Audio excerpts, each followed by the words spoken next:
আসসালামু আলাইকুম রহমতুল্লাহি ওয়া বারাকাতুহু। আজকে আপনারা শুনবেন উসাইদ বিন হুজাইরের একটি ঘটনা।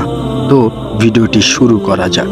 বিসমিল্লাহির রহমানির রহিম। উসাইদ বিন হুজাইর বর্ণনা করেছেন যে এক রাতে তিনি কোরআনের সূরা বাকারা তেলাওয়াত করছিলেন। পাশেই তার ঘোড়া বাঁধা ছিল। হঠাৎ ঘোড়াটি লাফিয়ে ওঠে। তিনি চুপ করলে ঘোড়াটিও স্থির হয়। তিনি আবার পড়া শুরু করলে ঘোড়াও লাফিয়ে ওঠে। আবার চুপ হলে ঘোড়াও স্থির হয়। তিনি আবার পড়া শুরু করলে ঘোড়া আবারও লাফিয়ে ওঠে।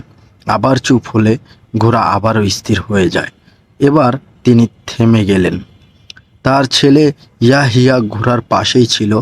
ছেলের ক্ষতি আশঙ্কা করে তাকে দূরে সরিয়ে নেন।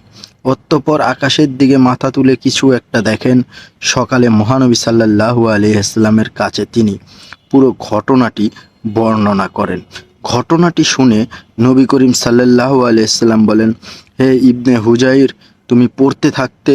হে ইবনে হুজাইর, তুমি পড়তে থাকতে।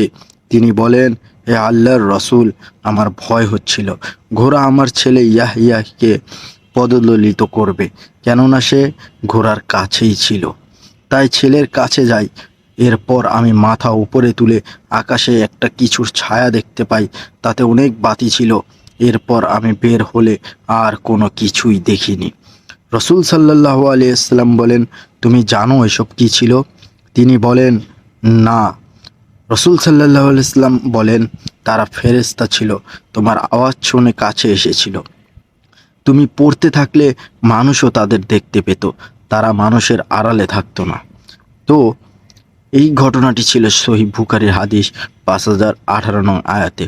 আশা করি বুঝতে পেরেছেন যে নবীদের সাহাবীদের অলৌকিক ঘটনা, এরকম অনেক ঘটনাই আছে তাদের। তো ঘটনাগুলো শুনতে অবশ্যই আমাদের চ্যানেলটিকে সাবস্ক্রাইব করবেন। জাযাকাল্লাহু খাইরান।